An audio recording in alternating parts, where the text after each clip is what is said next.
Old Marley was as dead as a doornail.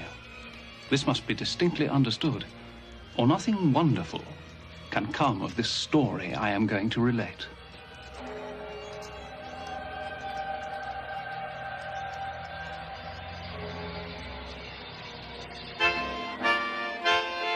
On Christmas night all Christians sing to hear the news the angels bring. On Christmas night all Christians sing to hear the news the angels bring.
Years ago today.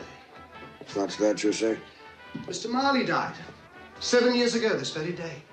Would it be too much to ask that you return to the work for which I pay you so handsomely?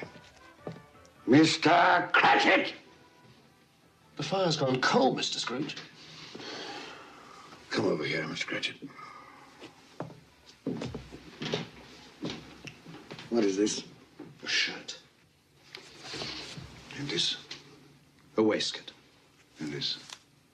A coat. These are garments, Mr. Cratchit. Garments were invented by the human race's protection against the cold. Once purchased, they may be used indefinitely for the purpose for which they are intended. Coal burns. Coal is momentary, and coal is costly. There will be no more coal burnt in this office today. Is that quite clear, Mr. Cratchit? Yes, sir. Now, please get back to work before I am forced to conclude that your services are no longer required. Yes, sir.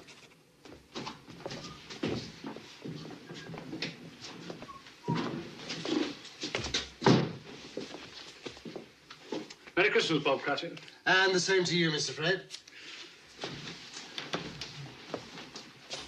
Merry Christmas, Uncle. I said, Merry Christmas, Uncle. Humbug. Christmas a humbug, Uncle. Surely you don't mean that. I do. What's Christmas but a time for buying things for which you have no need, no money? Time for finding yourself a year older, not an hour richer. If I could work my will, every idiot who goes about with Merry Christmas on his lips should be boiled in his own pudding and buried with a stake of holly through his heart. Come now, Uncle. Neville, you keep Christmas in your way and let me keep it in mine. Keep it, but you don't keep it. Let me leave it alone, then. Much good it may do you, much good it has done you. There are a great many things from which I might have derived good, from which I have not profited, I dare say. Christmas among the rest. But I've always thought of Christmas time when it comes round as a good time, a kindly, forgiving, charitable time.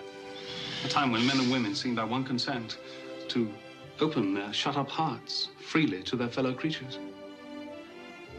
And so Uncle Lurt has never put a scrap of gold or silver into my pocket. I do believe that it has done me good. And I say, God bless it.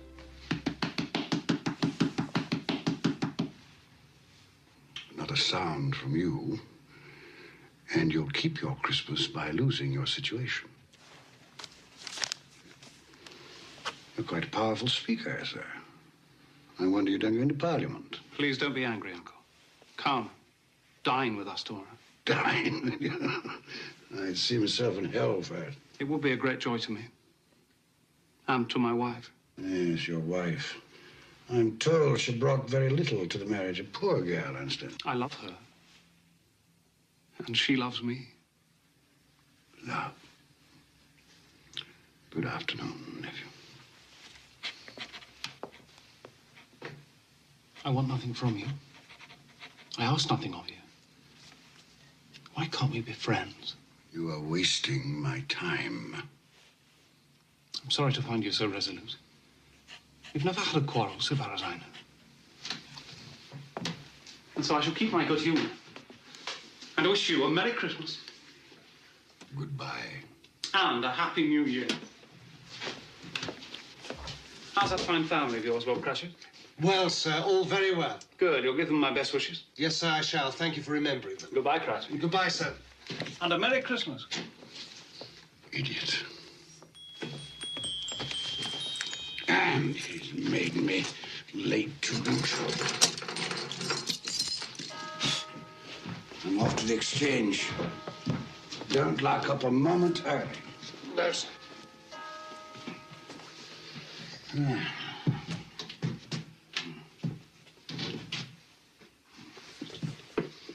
You'll want all day tomorrow, I suppose. If it's quite convenient, sir. It's not convenient. And it's not fair.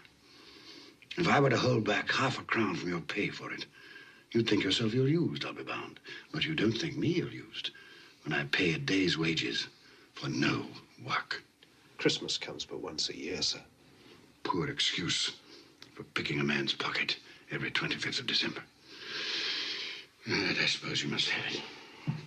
Be here all the earlier the next morning, Cratchit. Yes, sir, I shall. I certainly shall. Make sure. Yes, sir. And a Merry Christmas to you, Mr. Scrooge. Humbug. Ah.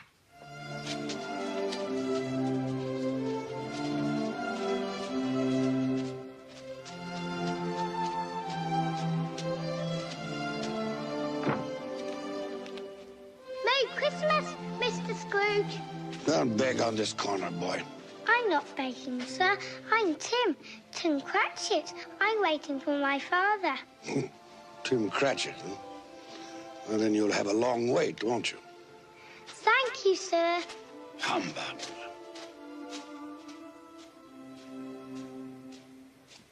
Our Saviour Christ and His Lady on Christmas Day, on Christmas Day. Our Saviour Christ and His Lady on Christmas Day in the morning. Clear the road. They with Out of the us way. Let me sail through. the ships all free on Christmas Day, on Christmas Day. They with us sail the ships all free on Christmas Day in the morning. His reason weak is and his shop and sorrow all his pay.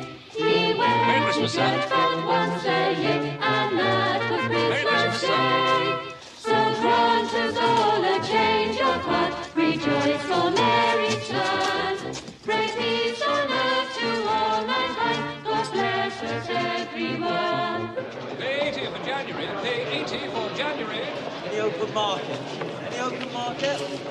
Buying here, buying. Ah, Ebenezer. We were afraid you weren't coming. It's almost closing, sir. Well, I'm here, aren't I? I said you'd be here.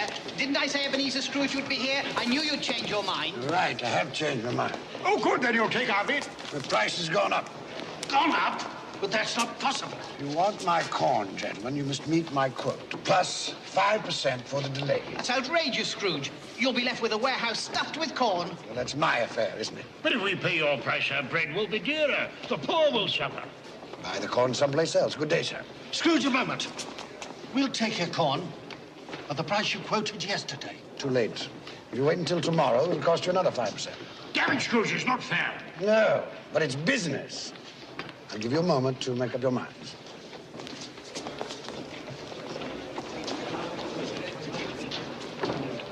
All right, Scrooge. Done and done. Very good, gentlemen. Now, make sure that a draft for the entire amount of this transaction is deposited with my clerk. I don't ship until I have the cash in hand. Good day. Mr. Scrooge, I presume. Indeed you do, sir. You don't know us. Nor do I wish to. My name is Poole, and this is Mr. Hackett. Excellent. Now, if you'll allow me to pass. Let me explain something. At this festive season of the year, it seems desirable that those of us with means should make some slight provision for the poor and destitute who suffer greatly at this time. Provision? Are you seeking money from me, then? Many thousands are in want of common necessaries. Hundreds of thousands are in want of common comforts. Are there no prisons? Plenty of prisons. The workhouses, they're still in operation? They are. I wish I could say they were not. The treadmill and the poorhouses still in full vigor? All very busy, sir. I was afraid from what you said that something had stopped them in full force. A few of us are endeavoring to raise a fund to buy the poor some meat and drink and food and warmth. What can we put you down for, sir? Nothing. You wish to be anonymous? I wish to be left alone. Since you asked me what I wish, gentlemen, that is my answer. I don't make merry myself at Christmas, and I can't afford to make idle people merry. My taxes help to support the public institutions which I have mentioned, and they cost enough. Those who are badly off must go there. Many can't go there, and many would rather die. If they would rather die, perhaps they had better do so, and decrease the surplus population. Surely you don't mean that, sir. With all my heart. Now, if you will go about your business, gentlemen, and allow me to go about mine. Good day.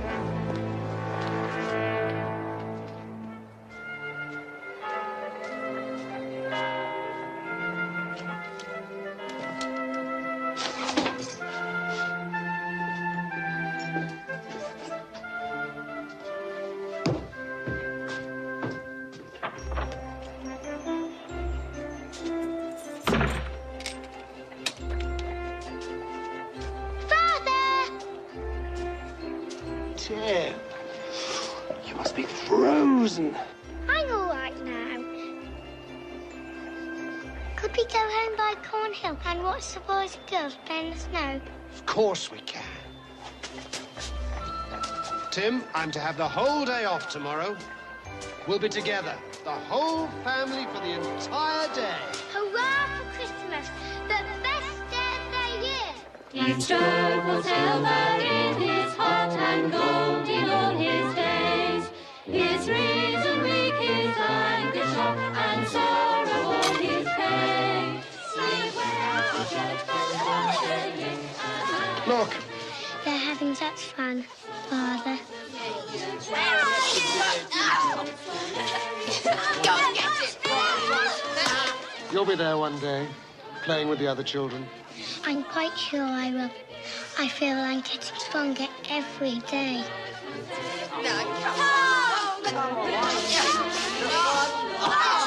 We must go home now. Your mother will be waiting for us. Yes, it's time to go home.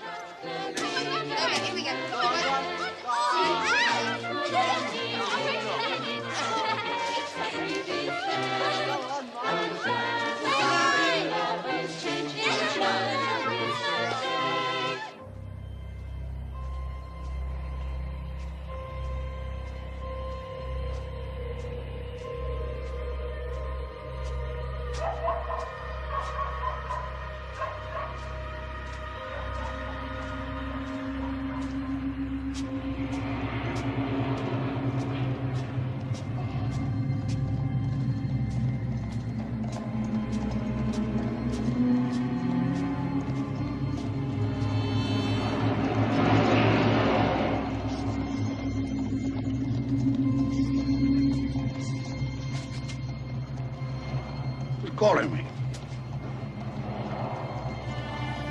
No one called my name.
Humbug, sir. I won't believe.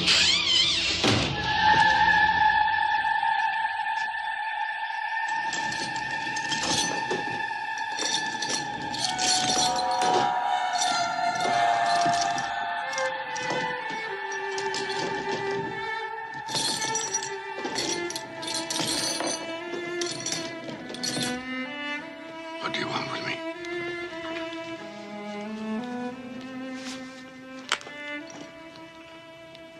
Much. Who are you? Ask me who I was. You're particular for a ghost. Who are you then? In life, I was your partner, Jacob Marley. Can you sit down? I can. Well, do it then.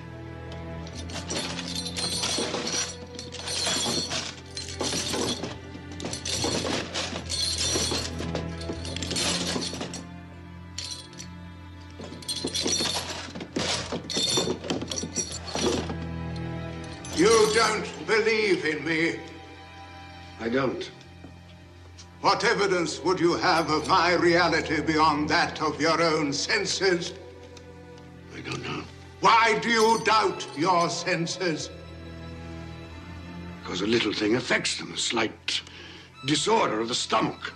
It might be a bit of bad beef, a blot of mustard, a fragment of an underdone potato. There's more of gravy than of grave about you, whatever you are. Humbug, I tell you, humbug!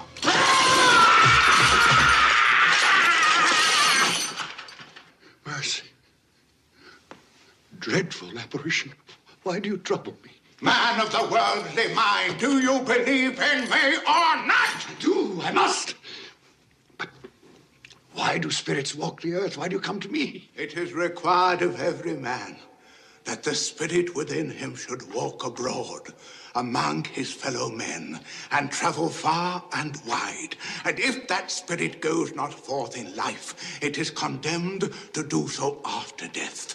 It is doomed to wander through the world and witness what it cannot share,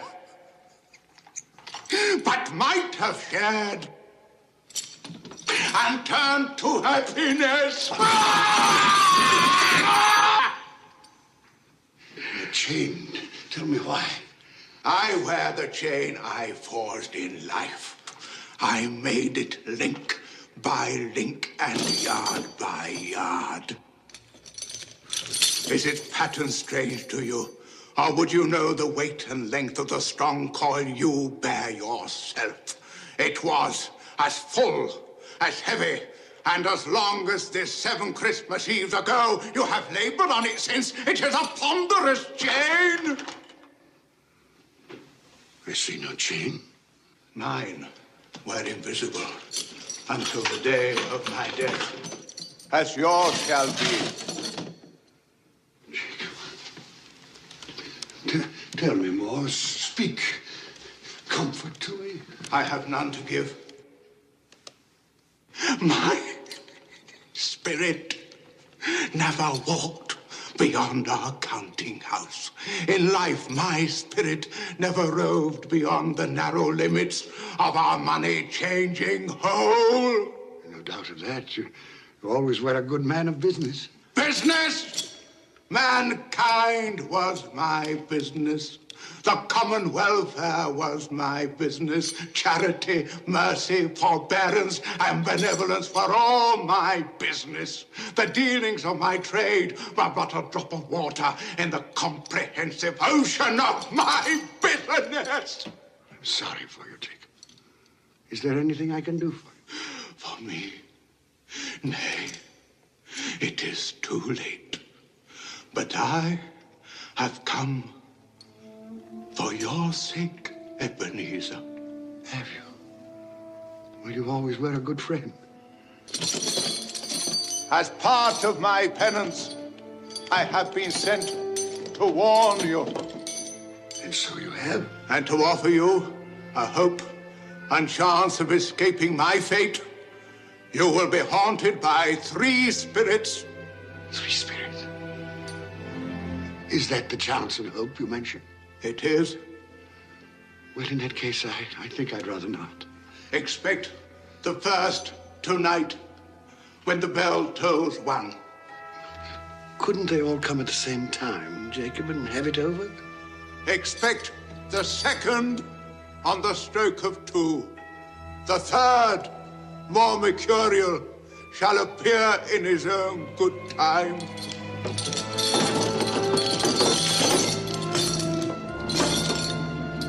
Look to me no more. Look, that you may remember what has passed between us.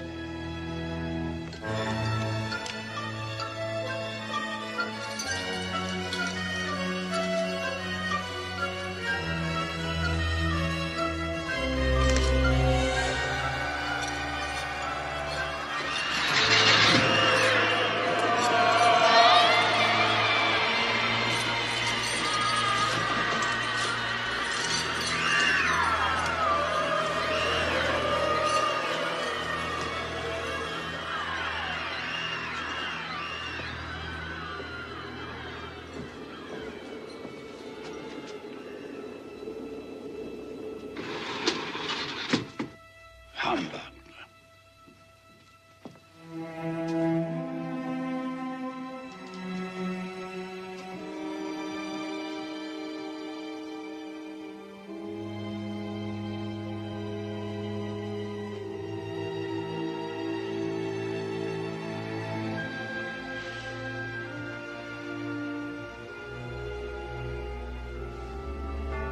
Something I ate.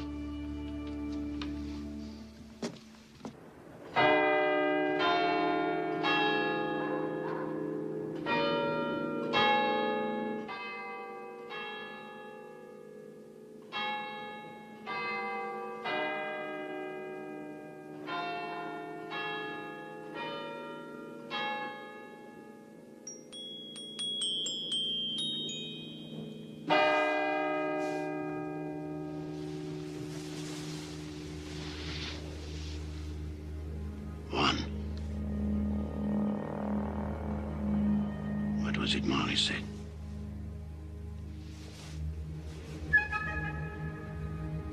Nothing.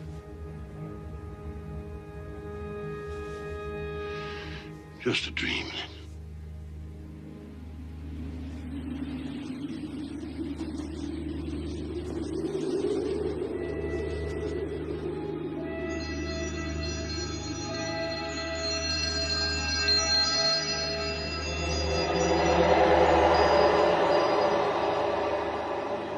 The spirit whose coming was foretold to me? I am. Who and what are you? I am the ghost of Christmas past. Long past? No, your past. Perhaps you would do me the favor of placing upon your head that cap which you hold in your hand. I bring the light of truth. Would you use this cap to put it out? I beg your pardon, I had no intention of offending. What business brings you here? It is for your welfare that I appear. I can think of no greater welfare than a night of uninterrupted sleep. Be careful, Ebenezer Scrooge. I speak of your reclamation. Well, if it's reclamation, then let's get on with it. Come.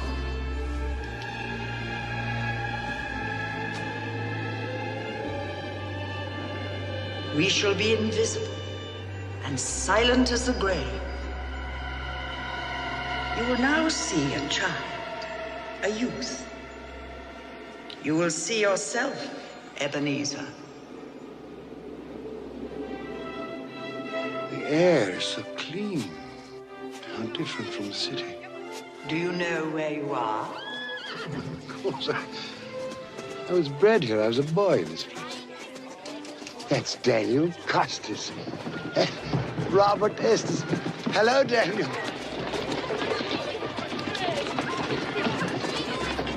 The big one there, that's David Tyler. David, look here, it's Ebenezer. I told you, Ebenezer. They can't hear you. How happy they all seem. That's right, they do. Yes, well, it's time to move on. Come along, Ebenezer. You know the way. I could walk it blindfolded. Your school. I remember. And it's Christmas Day. There's a boy in there, neglected. The boy is deserted by his friends and his family. His mother is dead. His father holds him a grudge. Why does his father hold him a grudge? She died in childbirth. His birth. Weep for the boy if the tears will come. He has his friends, even on this day. From his beloved books. There's Ali Baba. Dear old honest Ali Baba. And the Sultan's groom, turned upside down with a genie. But not a real child to talk to. Not a living person. Robinson Crusoe, not real. And Friday, and the parrot with green body and yellow tail, not real. He made do, this boy. Let us see another Christmas Day. When you were a youth. Fan. Fan! Dear, dear brother! I've come to bring you home, dear brother. To bring you home. Home.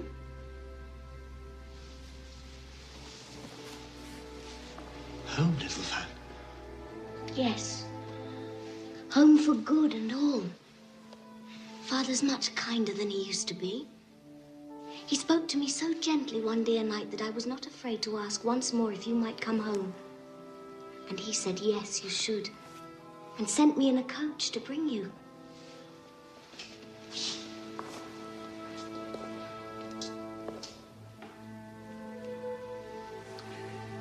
You're quite a woman, little Fan.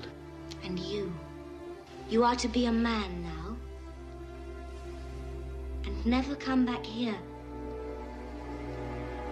Come along, we mustn't keep Father waiting.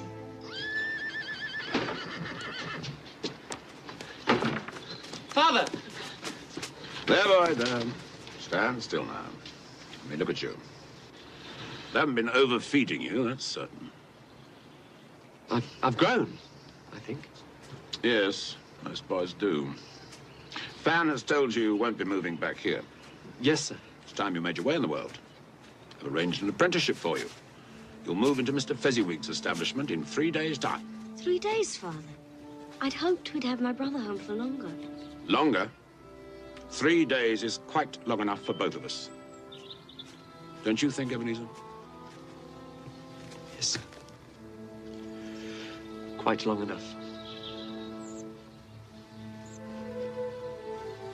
You finished back there? All safe and secure, sir. The carriage, Fan. We're on our way. Into the carriage, boy.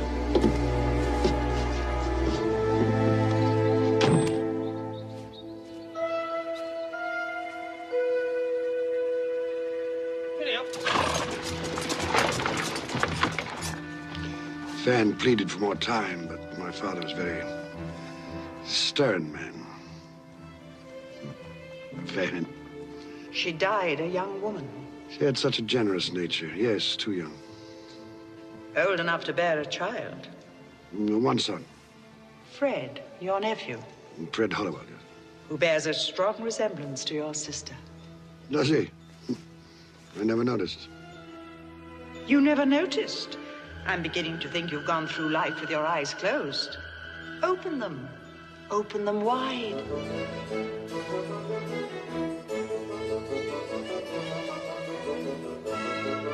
You know this man? It's old Fezziwig. Hmm? Oh, yes, my dear. Would you ask Mr. Pudding to refer that matter to Mr. Scrooge? Eh? Thank you, my dear. And you know this place? No, was I not apprenticed here? Pay attention, everybody. Dick, Ebenezer, pens down. No more work tonight, boys. It is Christmas Eve. So, close those ledgers down, Ebenezer and Dick. Clear away in here, everybody. We need the room. Here we go, lad. You'll enjoy yourself tonight, Master Ebenezer. That is an order. Yes, sir, I'll try. Well, put your heart in it. You put enough of yourself into your work, and I have nothing but praise for the way you've discharged your duties. But you're young, eh? There's more to life than bolts of cloth and musty old ledgers, eh? It's Mrs. Fezziwig and the 3 daughters and their suitors. Happy Christmas to you all. Merry Christmas. And Belle. I had forgotten how beautiful she was.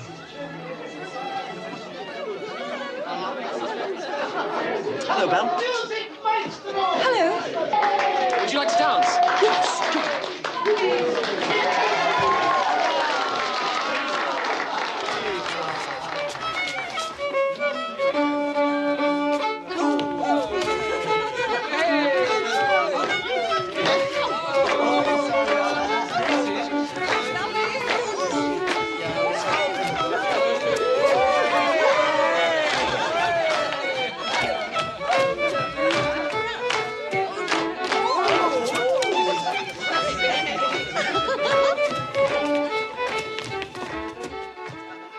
How long since you danced, Ebenezer? Waste of time, dancing. You didn't think so then? There was a reason then. There's been a change in you since you've come to Fezziwig's. You were so gloomy.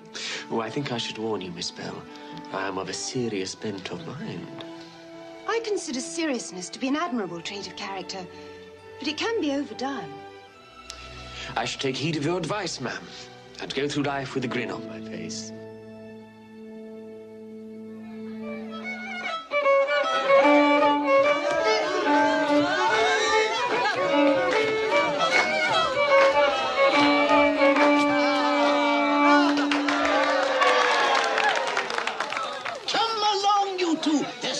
Sir Roger de Coverley. Time enough to sample the punch when you're old and fat like me, eh? Oh, I'd best partner my wife before that young scamp goes dancing off with her. Oh, what a difference it makes, Ebenezer, to travel the rough road of life with the right female to help bear the burden, eh?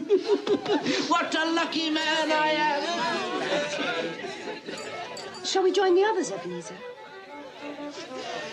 My pleasure, Miss Belle.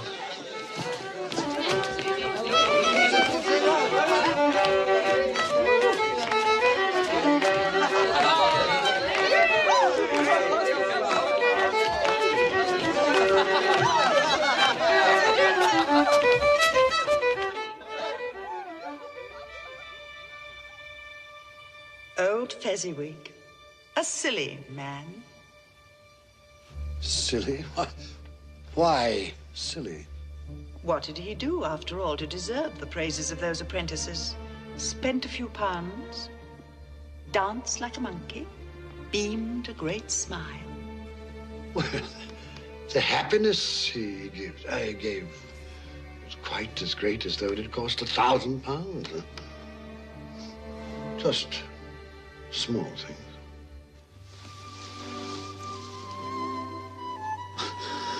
Belle? Are you in love, Ebenezer? The thought had occurred to me. She's too good for you. One day, when I've made my fortune, then I'll deserve her. It was a night never to be forgotten. Never. But you did forget, often. No? Look, another Christmas Eve, delayed by the pressure of business. Do you remember? No.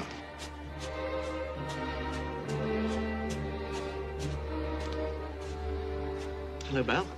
Now do you remember? Sorry I'm late. I thought you might not come. I know how busy you are. Well, the time of year and the nature of my business, it's important now that I use my time and opportunities wisely. Another idol has displaced me. What idol has displaced you? A golden one. All your hopes have merged into a master passion. Profit. The thought of money engrosses you. Perhaps I've become wiser. But I've not changed towards you. Our contract is an old one. It was made when we were young and our prospects limited. How often I've thought of those times. If there had been no understanding between us, would you seek me out and try to win me now? A dowerless girl with nothing but myself to bring to a marriage. You have no answer. You think I would not, then? Oh, Ebenezer, what a safe and terrible answer. So characteristic of the careful man. Ebenezer, I release you. You are a free man. I let you go with a full heart. May you be happy in the life you have chosen.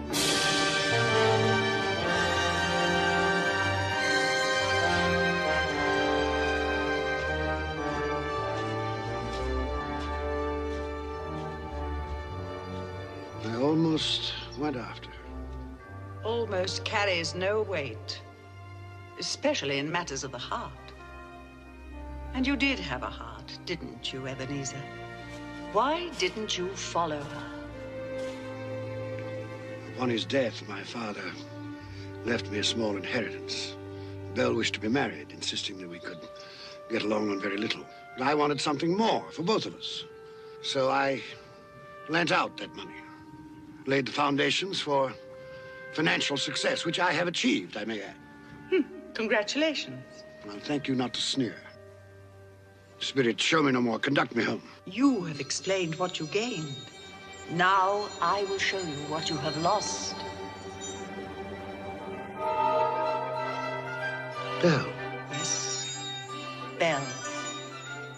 And those are her children. Oh, darling, he's wonderful, isn't he? Oh, Lord, what a brood.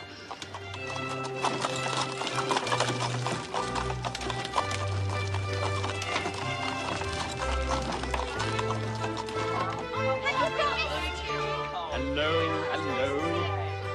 Hello, my dear. Hello, Papa. Where's my present? Where's my present? You'll have to wait until tonight. All of you. Presents on Christmas Eve, as usual. Fancy. It might have been mine. The same thought occurred to me.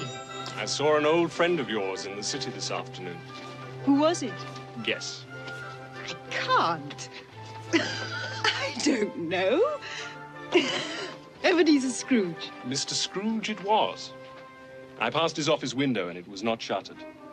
He had a single candle lit upon his desk. His partner, Jacob Marley, lies on the point of death, I hear. And there he sat, Ebenezer Scrooge, alone. Quite alone in the world, I do believe. Poor Ebenezer.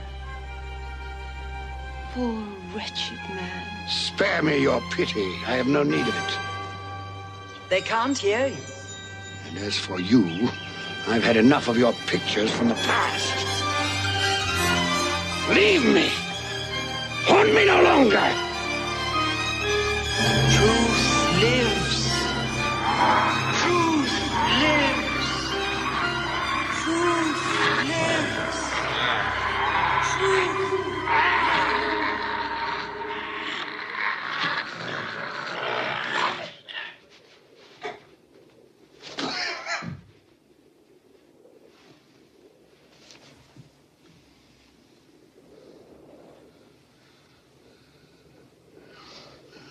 A nightmare.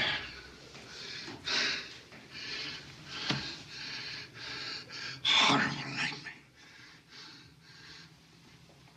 Oh. God. Let me sleep. Let me sleep in peace. Peace.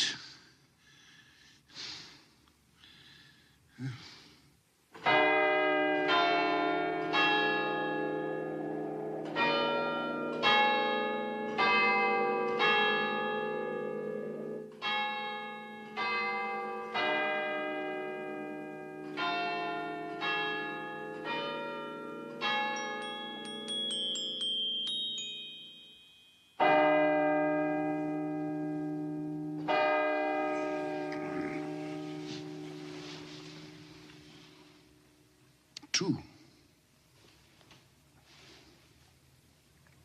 Well, Jacob Marley, where is this spirit of which you spoke so glibly?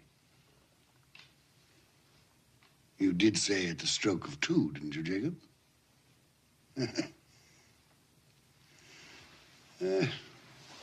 Mistaken in death, as you were in life, old partner.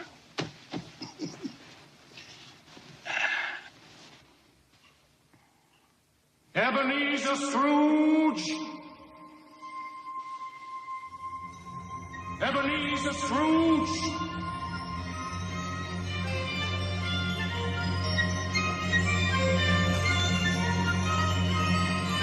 Come in!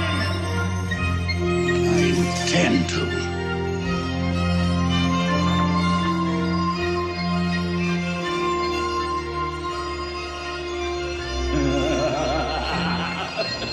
Come in and know me better, man.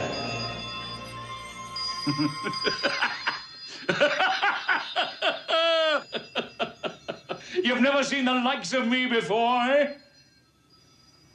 It's quite true, I have not. You never walked forth with any of the younger members of my family? No, not that I remember. Nor any of my elder brothers born these later years? I'm afraid not, no. Do you have many brothers, Spirit? Over 1,800! Tremendous family to provide for. Take hold of my robe, Ebenezer Scrooge.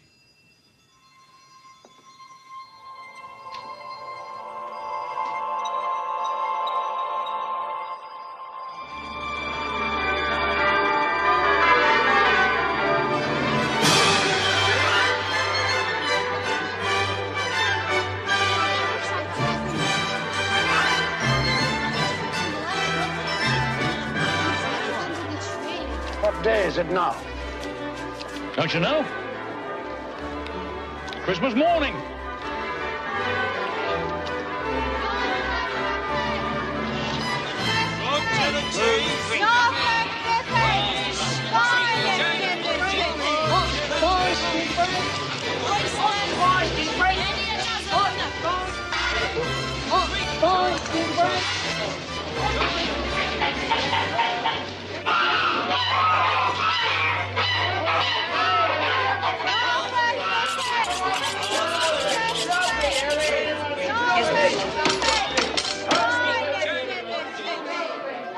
There's a lot of buying, isn't there? Oh, Ebenezer, is that all you can see? Follow me, and I'll show you to what good use these wares can be put. Is there some peculiar power which emanates from your torch? Oh, yes. There is.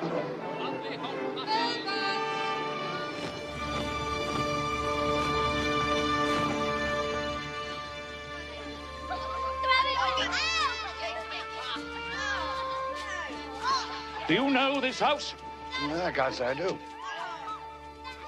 It is the house of Bob Cratchit. Is he? Well, he does very well on 15 bob a week. Shall we go in? I wouldn't want to disturb. As with Christmas past, we shall be invisible and unheard. I wonder what's keeping your father. He's probably stopped to talk to the parson. Father always likes to compliment him on his sermons. I do hope the pudding's a success this year. No one makes a better pudding than you, Mother. Peter, take some for the rest of the family. Just testing the cooking, Mother.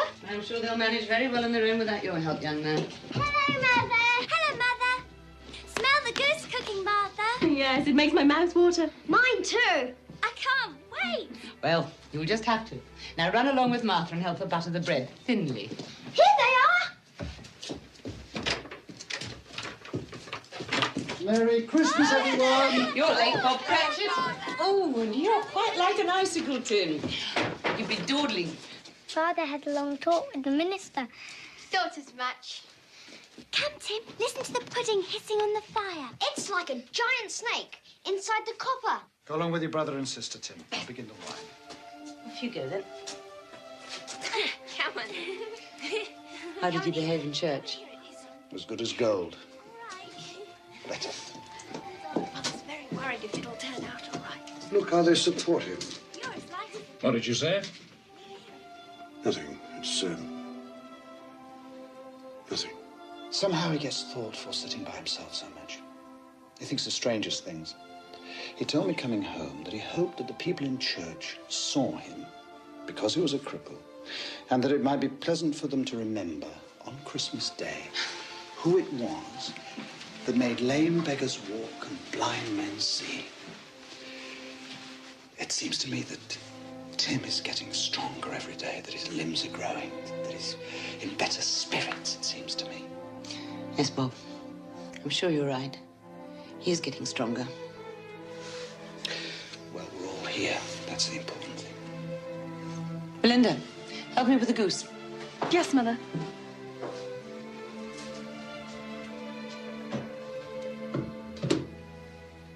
Peter, I have some good news for you.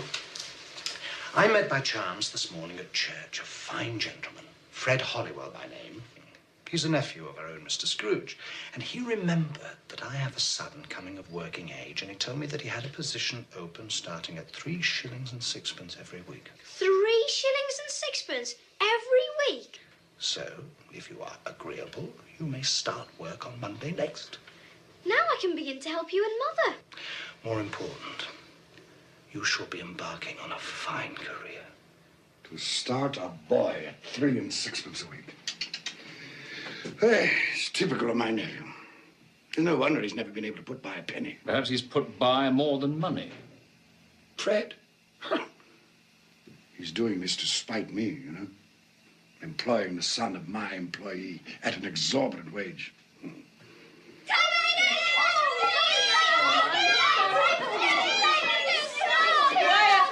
Quiet, children, quiet.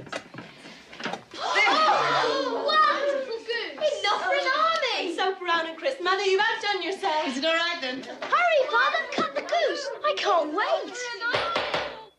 Haven't we forgotten something?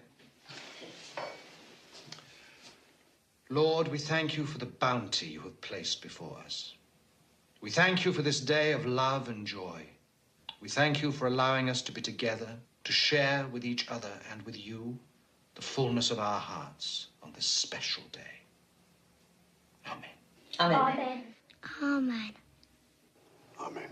What? You say something? No. No. I thought I heard you. No, I said nothing.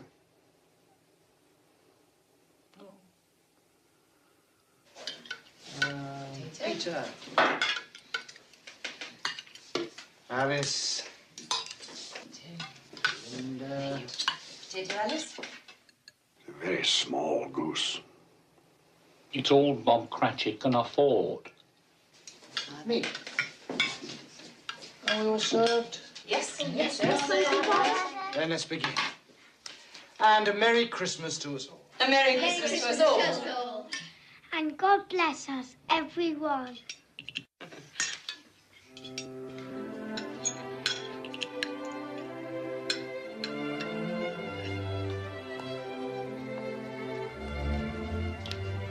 Tell me, Spirit,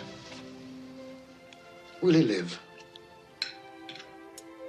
I see a vacant place at this table. I see a crutch without an owner, carefully preserved. If these shadows remain unaltered by the future, the child will die. No, say he will be spared. If these shadows remain unaltered by the future, none other of my species will find him here. But if he is to die, then let him die, and decrease the surplus population. You use my own words against me. So perhaps in the future you will hold your tongue until you have discovered what the surplus population is and where it is. It may well be that in the sight of heaven you are more worthless and less fit to live than millions like this poor man's child.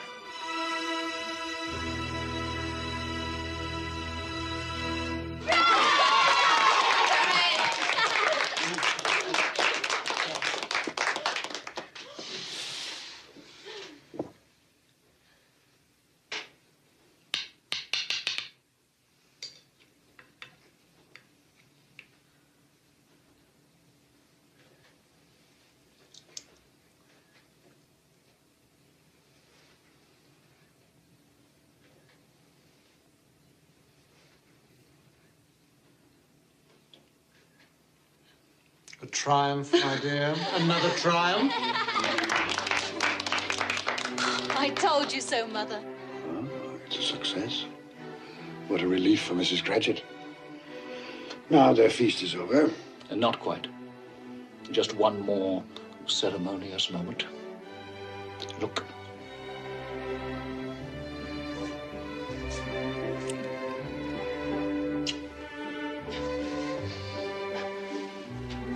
Now, I would like to propose a toast to Mr. Ebenezer Scrooge, the founder of our feast. Mr. Scrooge.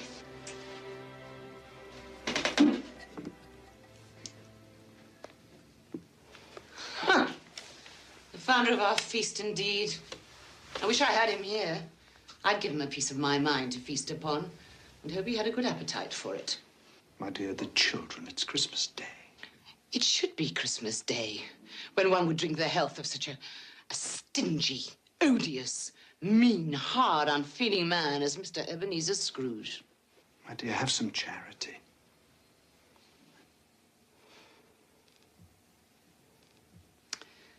Oh, well. I'll drink his health, for your sake, and the day's sake, but not for his. Long life, Mr. Ebenezer Scrooge. A Merry Christmas and a Happy New Year. I've no doubt his Christmas will be very merry, and he'll be very happy. Mr. Scrooge. Mr. Scrooge. Mr. Scrooge. Mr. Scrooge. Mr. Scrooge. Mr. Scrooge.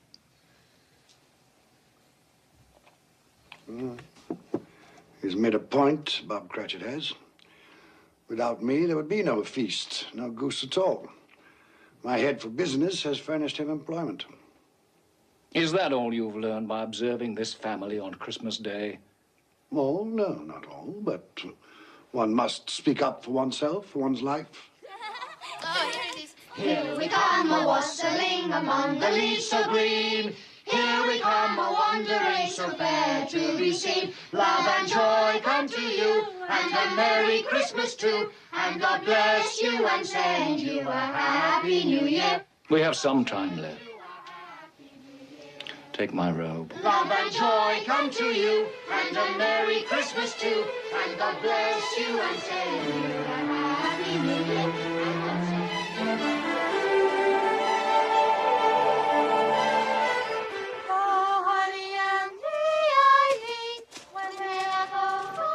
Where are we now? Just a street. Any street. This house. We'll go in here. Think it might amuse you. I'm in no mood to be amused.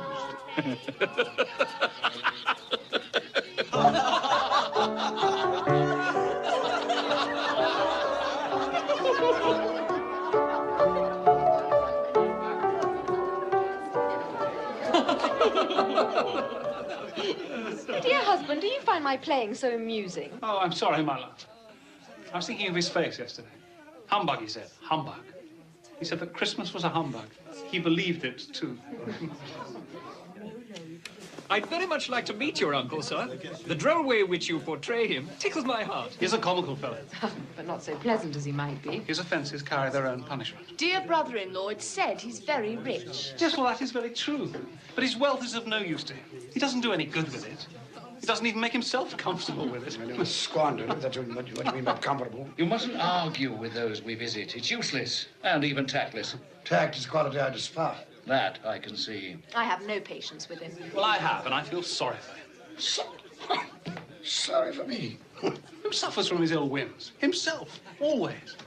Here, he takes it in his heart to dislike us and not come and dine with us. And he loses a very good dinner indeed. The reason that I talk about my uncle so is that my mother, God rest her saintly soul, was very fond of him. She loved him. It's true. Fan loved me, and I her. Dear Fan. I wish she were alive today. Fred looks very like her. Yes, I've been reminded of that just recently. I was only going to say that the consequences of his taking a dislike to us and not making merry with us is that he loses some pleasant moments which could do him no harm. And I mean to give him the same chance every year, whether he likes it or not. And every year he'll say, Christmas. Bah! Come, my dear, we must see to our guests. Hello there. Would you like some nougat? Boys, can't hear myself think. Well, they seem to be happy. Well, I suppose that free food and drink would be an occasion for pleasure to most people. Happy in each other's company, I mean. Everyone, hush there. We shall have a game, a word game. Huh? Yes, game. What should it be? Does everyone know the rules to similes? All right, everyone. Now, you shall each have 5 seconds to answer. I'll ask the question. Mr. Topper, you'll keep count. Well, I shall do my best. Now, you'll each have 5 seconds to answer. If you fail to give an acceptable answer within that time, then you must each stand behind your chair. Last one to, who's seated wins the prize. Fred, don't go on so. Just begin. Oh, I'm sorry, my love. Yes, I shall. Yes, I shall. Now, proud as. Proud as a peacock. So, dry as. As a bone. Good. Plump as. My wife. Sorry, just a little joke. Plump as... 1. 2 seconds. A partridge. Quick as. Wind. No. 1, 2, 3, 4, 5. A wink, you idiot. Ebenezer, shh. You said you could neither see nor hear us. That's quite true. Oh, yes, sorry. Even I forget the regulations sometime. After all, I do not come back very often. Shh, I am trying to listen to the game. Modest as. A maiden. No. Well, I'm sure it's a well-known simile. Well, I was thinking of modest as a violet. Right. However, I will accept your answer. Janet. Attend. Tight as. Tight as... A drum. Anyone knows that. Tight as. Not very bright, my nephew's like. Tight as your Uncle Scrooge's purse strings. Oh, Janet, that's quite wrong. And your time is up. You've lost and you must stand behind your chair. Tight as a drum. That's what I was thinking of. Good for you, Fred. The boy's got a head on his shoulders. And as for the laughter at my expense, Spirit, I'm inclined to overlook it in view of the general gaiety of the evening. It is now time to leave this pleasant scene. We have one more visit to make before my time is done. Take hold of my robe. Sly as. A fox! Yes. Red as. Red as a rose. Yeah. Silent as. The night. No. A mouse. Not at all. No, I know. The grave. Where are we now? I'm sure I don't know this place. The name would mean nothing to you. It's a place, like many in this world.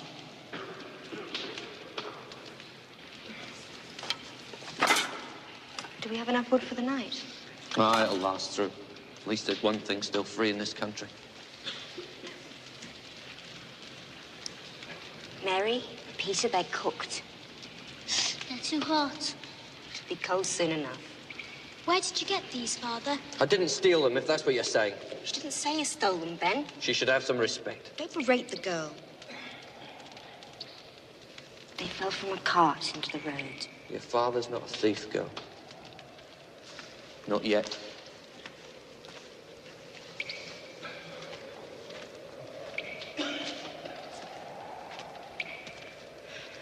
Why are these people out here? Men and women in rags, children eating scraps.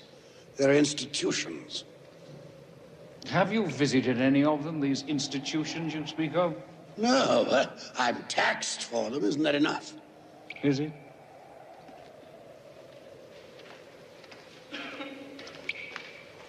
Ben, come back to the fire.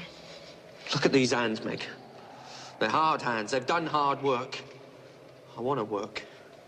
I want to have bread for my children. It's not right that there's no work. We're together, Ben. That's the important thing. I love you, Meg. I love the children. Tomorrow, take the children and go to the parish poorhouse. No. No. I'd rather we all drowned in the river than go to one of those places and be separated forever. Until I get work. No. Ben, we're a family. We stay together. Come. Come back to the fire. Come.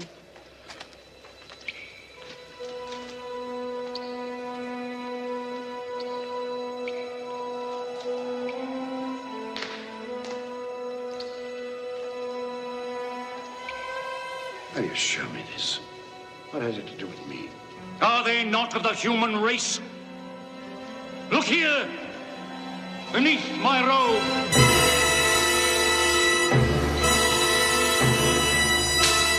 Look upon these.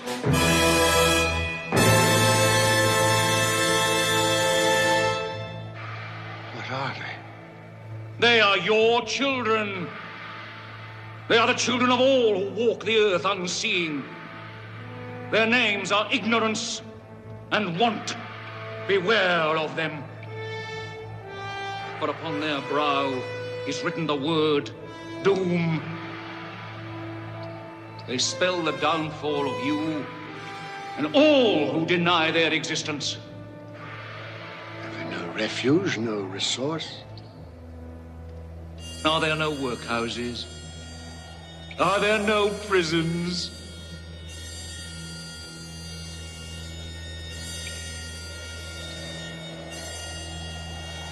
Cover them. I do not wish to see them. I thought as much. They are hidden. But they live. Oh, they live. Well, time has come for me to leave you, Ebenezer Scrooge. Leave? Leave me here? Oh, yes. You cannot. Take me back to my bed. It's too late. It's cold. The place is strange. Don't leave me.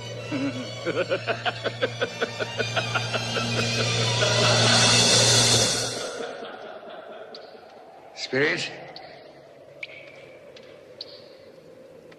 come back. I wish to talk.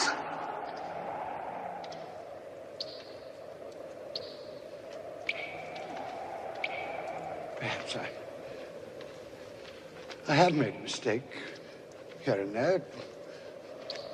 Talked too quickly about matters to which I gave no great thought. Very well, we'll have a give and take. Come to some meeting of the minds. I'm a reasonable man. Spirit! Have pity on me. Don't leave me.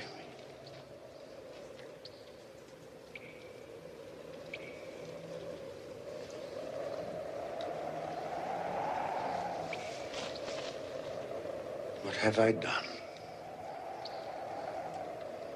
to be abandoned like this? What?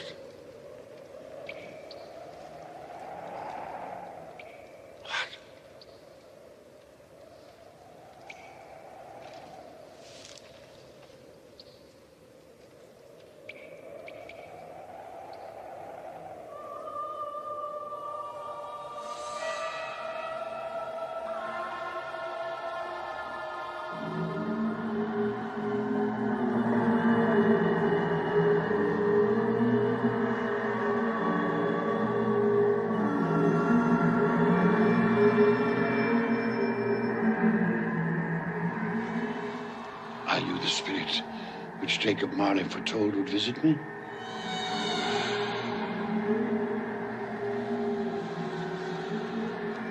And I am in the presence of the ghost of Christmas yet to come, am I not?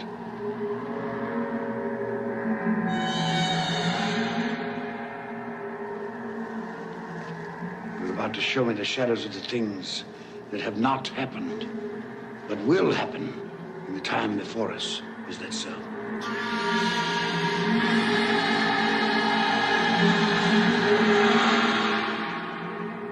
fear you.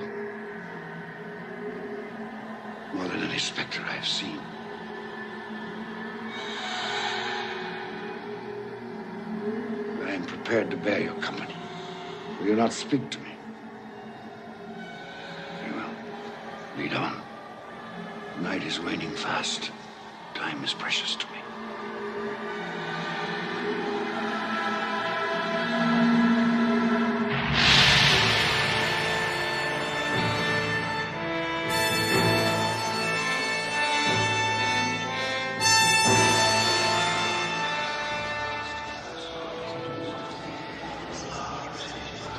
This place, I know it very well.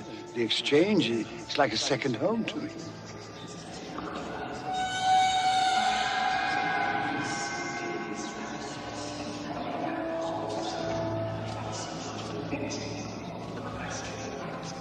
No, I don't know much about it either way. I only know he's dead. When did he die? Last night, I believe. What happened to his money? Left it to his company, perhaps? Who else did he have? It'll likely be a very small funeral, supposing we volunteered and form a party. I'll go if lunch is provided, but I insist on being fed for the time I'll waste. Have these men no respect for the dead? I should go, I suppose. After all, we did considerable business together. Well, I must go and find the price of corn. Goodbye. How was I privy to that conversation? What purpose could it have for me?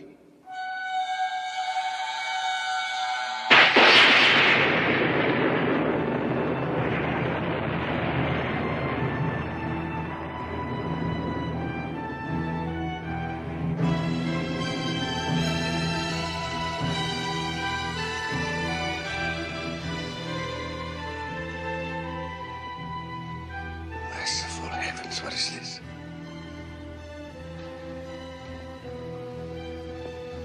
Spirit, this is a fearful place. I wish to leave it.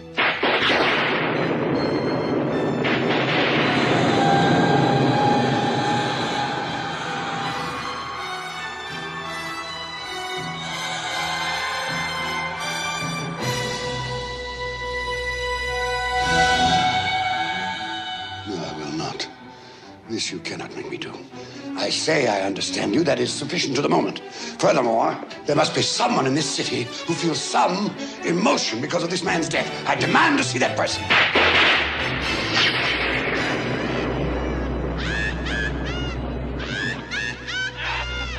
This is a most foul part of town. We must have made a mistake, taken a wrong turn.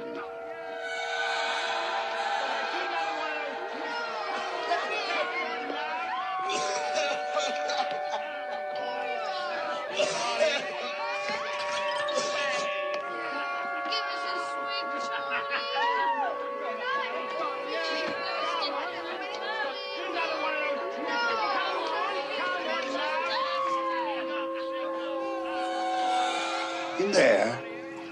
I have no business to transact in there.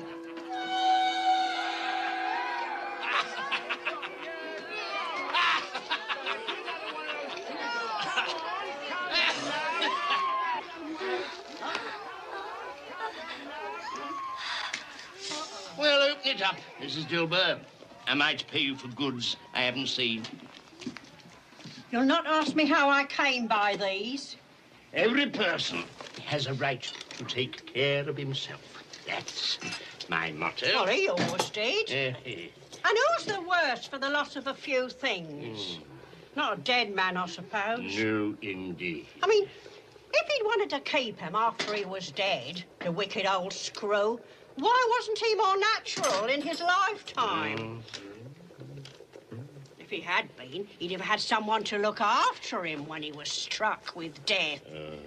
Instead of lying there, gasping out his last, alone, by himself.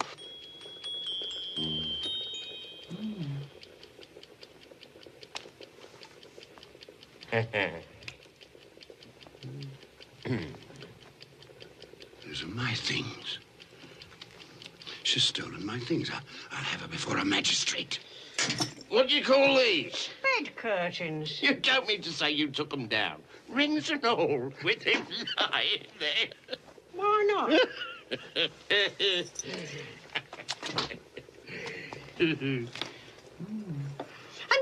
get wax on his blankets. His blankets?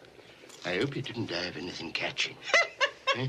I wasn't so fond of him as I'd loiter about if he did.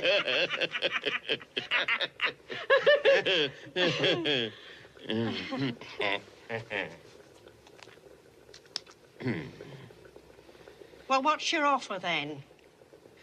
4, 6, 5, 3,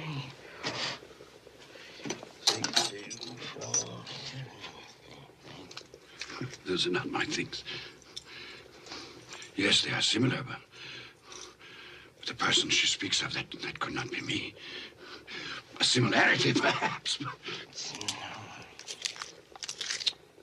£1.5 3. Not a penny more if I was to be boiled for it. You're hardened, Joe, and no mistake. I'm always kind to the ladies. That's the way I ruin myself. Spirit, odd perversity is this. I asked to see some emotion in connection with this man's death. You show me only greed and avarice. Let me see some tenderness, some depth of feeling.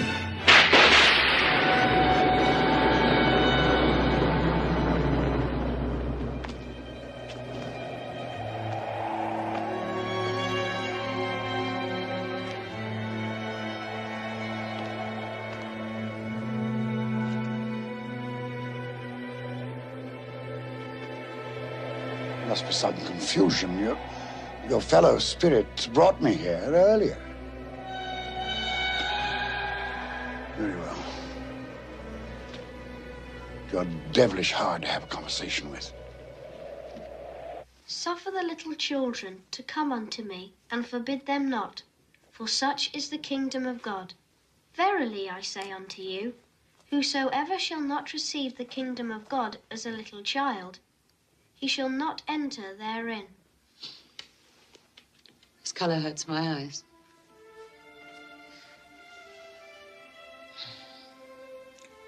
It's better now. This work makes my eyes red. And I wouldn't show red eyes to your father when he comes home. Not for the world. It must be nearly his time. Past it, rather. I think he walks slower than he used to these last few evenings, Mother. Yet I've seen him walk home with Tiny Tim on his shoulders very fast indeed. And so have I.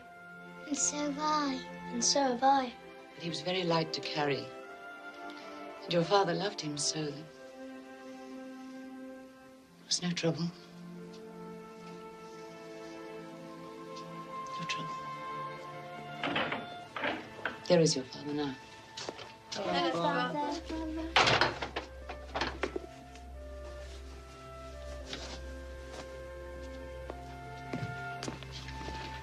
Hello, my dear. Hello, my dear ones. Hello, Father. You're late. We were worried about you. I'm glad you're home, Father. I am too. You've become quite a little armful. The reason that I'm late is because I walked by there today. Today? I couldn't keep away. It's so quiet and green. You shall see it on Sunday. We shall all go on Sunday. I promised him that every Sunday I would walk. My little child. My little child. Father, please don't grieve so. Oh, I'm sorry. I have all of you. A blessing to be thankful for. Do you know who I saw in the street today? Mr. Scrooge's nephew, Fred. And he greeted me in his usual cheerful way. And he saw that I was a little sad. He asked me what was distressing me. And when I told him, he said that he was heartily sorry for it. And, Brothers, Tim is part of all of us. And for his sake, we must go on living. So long as we love one another, he will always be alive. Yes, of course, my dear. But however and whenever we are parted from one another, I'm sure that none of us will ever forget poor Tiny Tim. No, never, never. And when we recollect how patient he was and how mild, although he was but a little child, I'm sure that we will not easily quarrel among ourselves. I am a happy man. I am a truly happy man. I asked for tenderness and depth of feeling, and you've shown me that. Nothing more I need see. Take me home.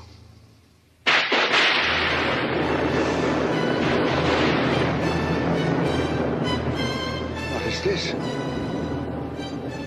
I thought we had agreed that you would transport me home.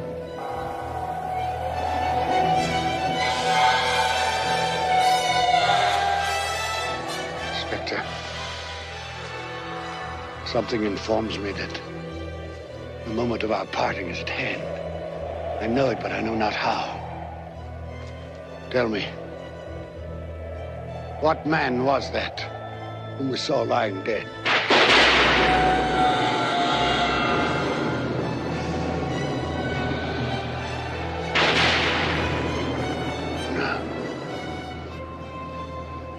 No, before I draw near to that stone, answer me this. Are the things you have shown me the shadows of the things that will be? Are they the shadows of the things that may be only?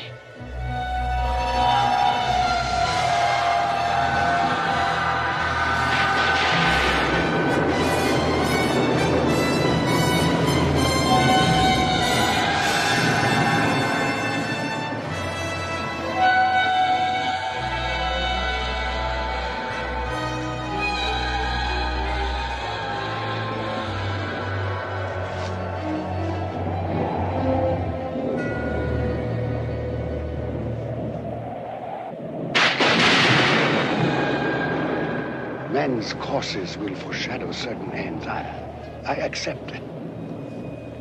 But if those courses be departed from, the ends must change. Tell me that is so by what you show me.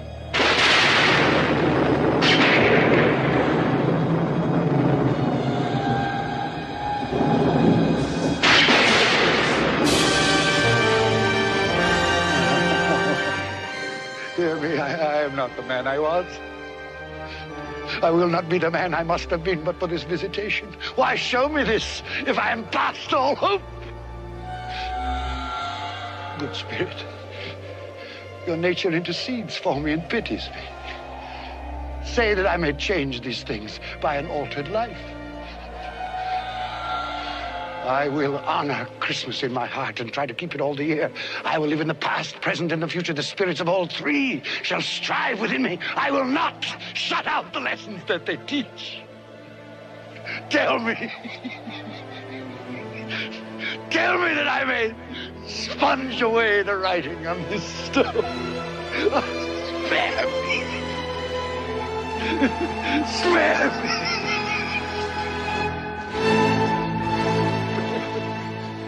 Spare me.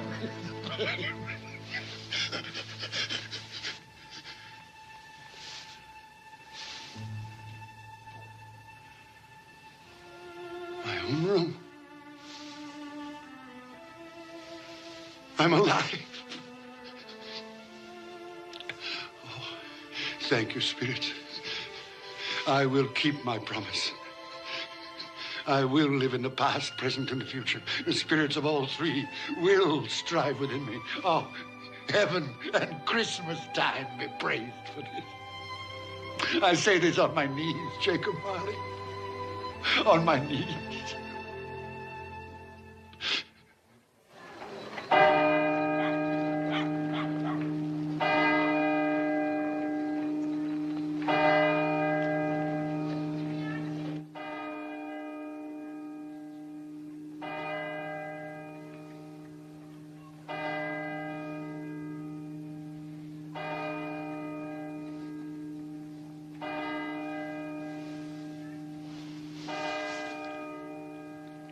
9 o'clock. And daylight. But what day? Hello, you there, boy. Me, sir? Yes, you, my good fellow. What day is today? Today? Why, it's Christmas Day, of course. Christmas Day. I haven't missed it. The spirits did it all in one night. Well, they can do anything they like. Of course they can. Hello, my fine fellow. Hello. Do you know the poulterers in the next street but one, on the corner? I should hope I did. Intelligent boy, remarkable boy. Do you know if they've sold the prize turkey that was hanging there? What? The one as big as me? Delightful boy. Pleasure talking to you. The one as big as you. It's hanging there now. Well, go and buy it. Yes, go and buy it and bring them round so that I may tell them where to deliver it. Come back with the man, I'll give you a shilling.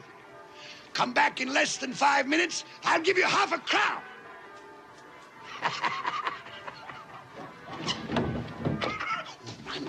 I must dress myself. So much to do. I don't lose any time. I was light. I'm as happy as an angel. I'm as merry as a schoolboy. I'm as giddy as a drunken man. Merry Christmas to everybody, and a Happy New Year to the world!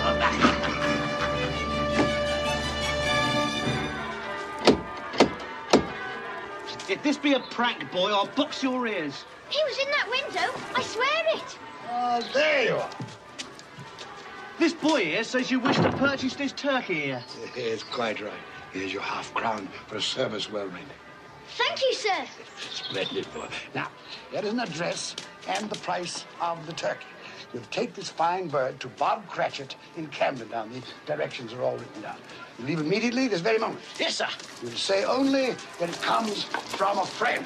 And it must be there in time for Christmas dinner. It will be, sir. Good fellow. Here's a little something for your trouble. Oh, thank you, sir. Here. Not to offer you. Thank you, sir. Merry Christmas. Wonderful day.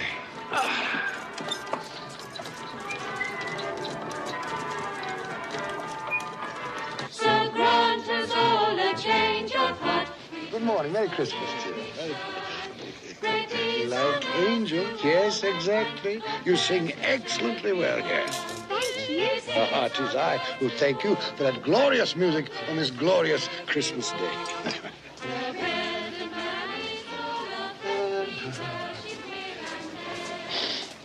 Good morning, gentlemen. Oh, gentlemen, good morning, gentlemen. Merry Christmas to you. Mr. Scrooge. Yes, that is my name. I fear it is not pleasant to you. Allow me to beg your pardons, and please accept my pledge to the poor and needy for... Lord bless me. My dear Mr. Scrooge, are you quite serious? If you please, and not a farthing less. There are a great many back payments included in that, I assure you. What can I say to such generosity? Don't say anything. But dear sir... Will you come and see me? We will. Oh, we will indeed. I'm very much obliged. Thank you 50 times. Thank you, sir. Bless you. Thank you. The orphanage shows me the right. Yes? Bob Cratchit? Yes? This is for you. Well, there must be some mistake. You are Bob Cratchit? Yes. Well, there ain't no mistake. I didn't order this. This here prize turkey was bought and paid for by a gentleman to be delivered to Bob Cratchit and family in time for Christmas dinner. What gentleman? What's his name? Anonymous. He wishes to remain anonymous. Anonymous, you said? That's what he said, an anonymous gentleman. Well, who could have sent it? I have no idea. Perhaps it's a mistake. That's what I thought. It's got our name and address on it, though. What should we do then? I say we cook it and eat it and have the best Christmas feast we've ever had in our lives. And I say, Mrs. Cratchit, what a splendid idea. And God bless us all, everyone. And God bless us all, everyone.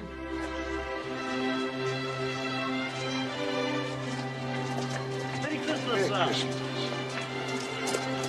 Merry Christmas.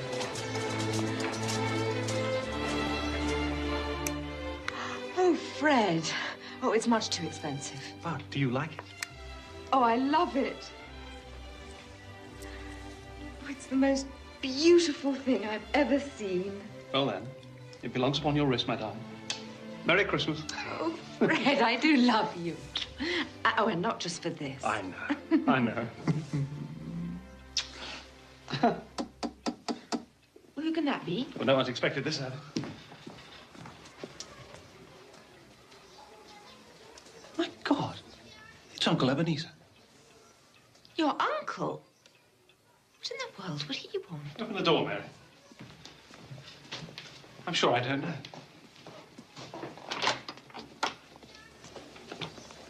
Fred. Uncle Ebenezer. May I come in? Yes, come in. Please. Thank you. Do come in. Good afternoon, madam.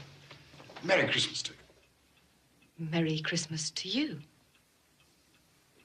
Oh, Uncle Ebenezer, this is my wife, Janet. Janet, this is Uncle Ebenezer. It's a pleasure. More like a surprise, wouldn't you say? Well, that, too. Well, that's quite true. Quite honestly, it is a surprise. When we spoke yesterday, you made it quite clear, it seemed to me, at least, that you had no intention of accepting my annual invitation. I made other things clear, too, didn't I, Fred? That Christmas was a humbug, a waste of time and money. A false and commercial festival, devoutly to be ignored. Yes, basically that was it. Well, I've come for 3 reasons. First, to beg your pardon for the things I said about Christmas. That was a humbug, Fred. Was it? I didn't know it then, but I know it now. Secondly, I've come to meet your wife. Well, here she is. Yes. And a very beautiful woman she is, too. Thank you. I was in love once. Would you believe that? Yes.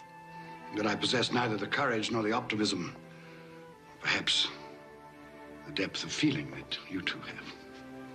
Thirdly, if the invitation to dine with you today is still in force, I accept. Of course it's still in force. Hurrah! I was sure that one day. You were sure, were you? Well, apparently you were right. Yes, I should like to dine with you and your friends. You'll be more than welcome. You like games, don't you? Yes. Yes, as a matter of fact, I do. Uh-huh. Do you ever play similes? It's one of our favorites. Perhaps we could play today. Quite possibly. I'm very good at it. And should the phrase tight as be thrown out, the answer is a drum. Why, yes, so it is. Good.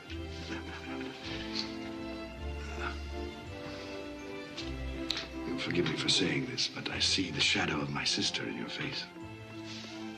I loved your mother, Fred. For a time there, I forgot just how much I loved her. Perhaps I chose to forget. Well, now, if it isn't too much trouble, I should like to sample some of that punch fruit you're so famous. Of course. You've made us both very happy, Uncle Ebenezer.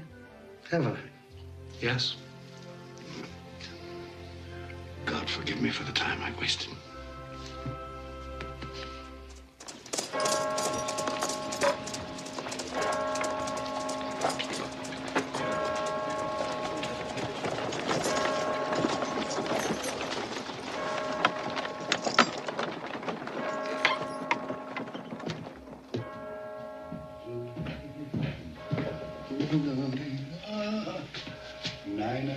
Late again, eh, Cratchit? We'll see about this.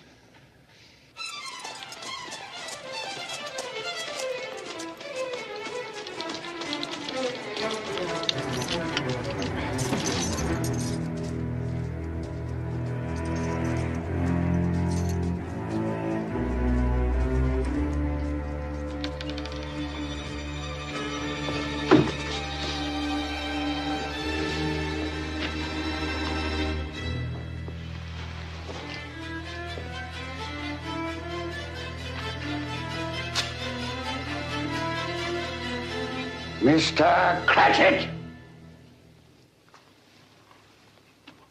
Yes, sir.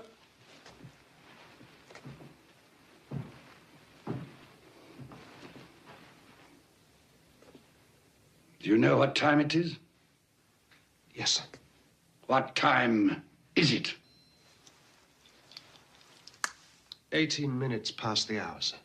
18 and a half minutes past the hour. What do you mean, coming here this time of day? I'm sorry, sir. I am behind my time. Yes, I think you are. Step this way, sir, if you will, please. It's only once a year, sir. It shall not be repeated. I was making rather merry yesterday. Well, I'll tell you, my friend, I'm not going to stand for this any longer. Therefore, I am going to double your salary. Double my salary, sir? Yes, Bob.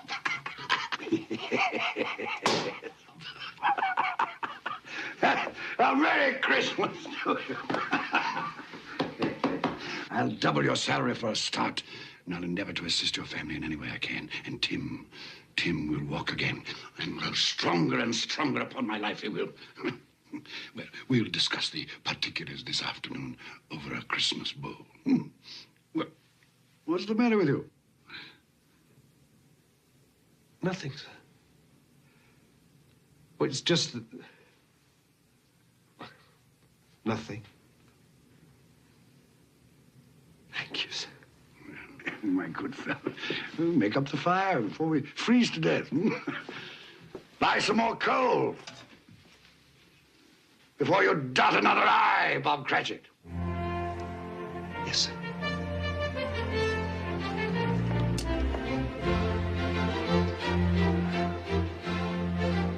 Ebenezer Scrooge was better than his word. He became as good a friend, as good a master, as good a man as the old city knew. And to Tiny Tim, who did not die, he was a second father. It was said of Ebenezer Scrooge that he knew how to keep Christmas well, if any man alive possessed the knowledge. May that be truly said of us, and all of us. And so, as Tiny Tim observed, God bless us, every one.